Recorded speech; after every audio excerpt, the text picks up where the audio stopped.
Kızıltepe Rahmet Gıda Bankası olarak duyarlı hayırseverlerin yapmış olduğu yardımlar Mart ayı içerisinde Kızıltepe'de ikamet eden yetime muhtaç ailelere 104 adet gıda paketi yardımı yapıldı.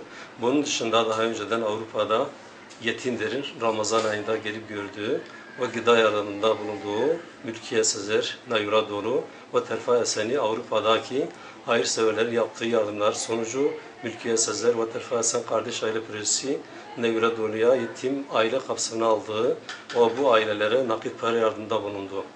Gelen parayı ailelere teslim edildi. Mülkiye Sezer 357, Terfa Esen 357, Mülkiye ve Nayura Dolu 250 Türk Lira verildi. Bunun dışında Suriye'den savaştan kaçıp mülteci olarak Kızıltepe'ye yerleşen 155 aileye gıda paketi, 120 aileye 3 kagıdan oluşan kırmızı et, 932 parçadan oluşan giyim malzemeleri, ceket, pantolon, gömlek, kazak, etek, çocuk takımı ayrıyeten 10 kagıdan oluşan 400 adet çuval patates verildi.